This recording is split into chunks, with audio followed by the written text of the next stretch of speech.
Shalom, saudara-saudari yang diberkati dalam nama Yeshua HaMashiach.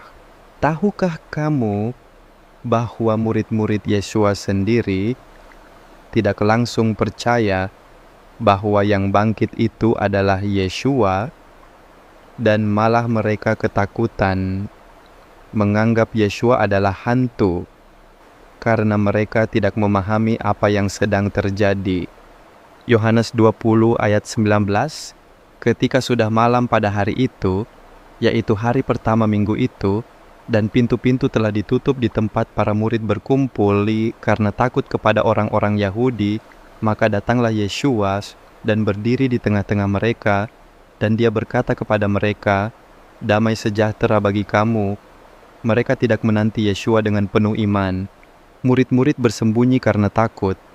Yohanes 20 ayat 24 sampai dengan 25 menyebutkan, Thomas berkata, "Jika aku tidak melihat bekas paku pada tangannya, dan menaruh jariku ke dalam bekas paku itu, dan menaruh tanganku ke dalam lambungnya, aku tidak akan percaya."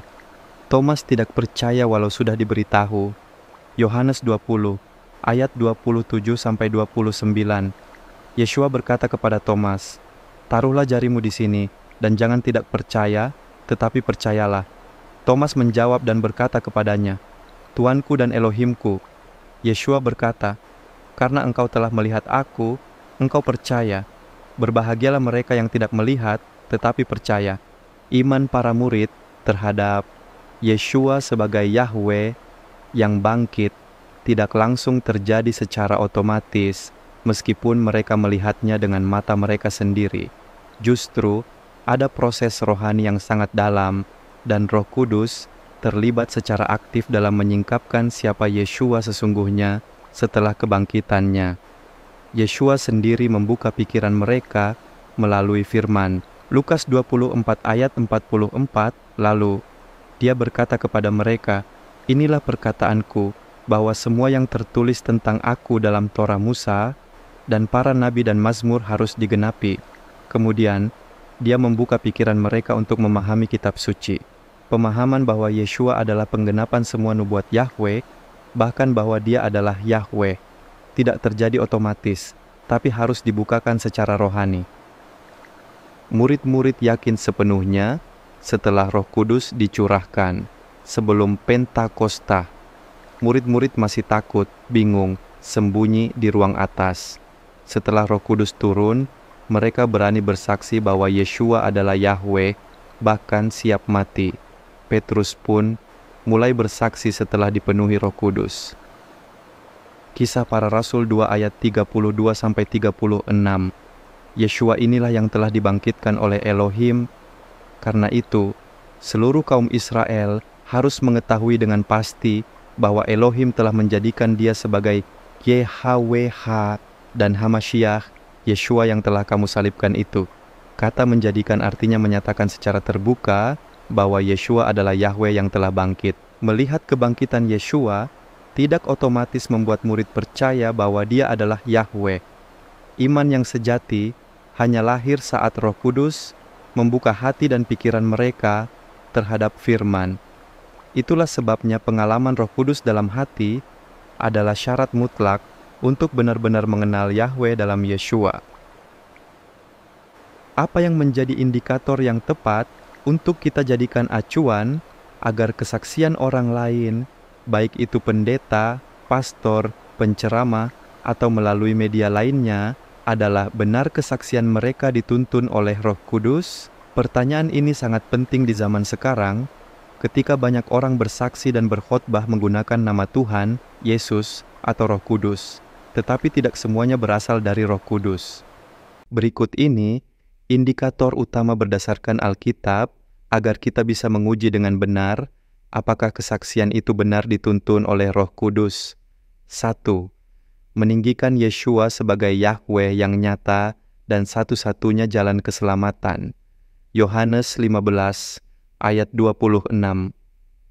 Roh kebenaran yang keluar dari Bapa, dia akan bersaksi tentang aku.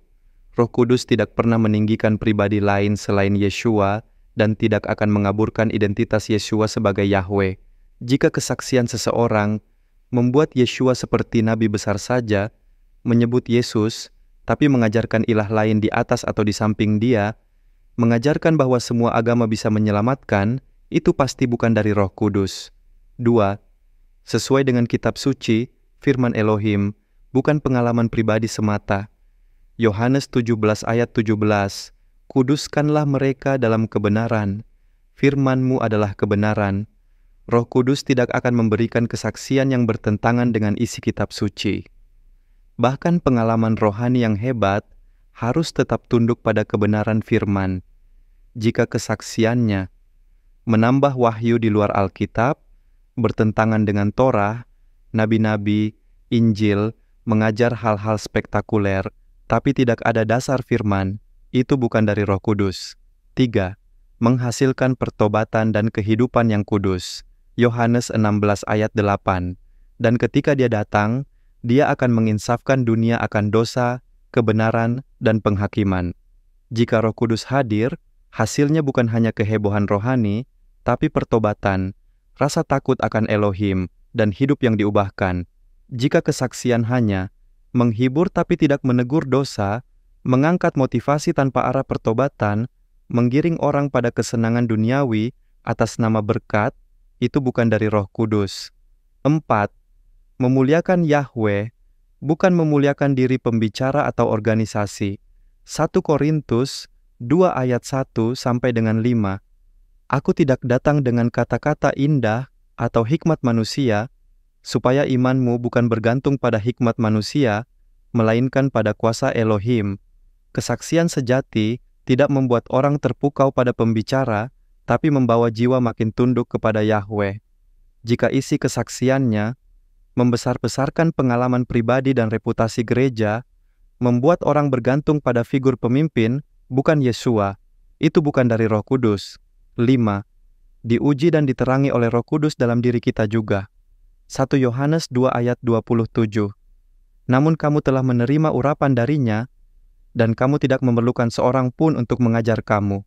Karena urapan itu mengajarkan kamu tentang segala sesuatu. Jika kamu memiliki Roh Kudus, kamu akan tahu ada damai dan kesaksian dalam hati ketika kebenaran diberitakan, tapi juga akan ada kegelisahan jika yang kamu dengar adalah palsu. Ringkasan tabel penguji roh berdasarkan 1 Yohanes 4 ayat 1. Indikator ujian dari Roh Kudus. Meninggikan Yeshua sebagai Yahweh, satu-satunya jalan. Sesuai firman, bukan bertentangan dan tambahan.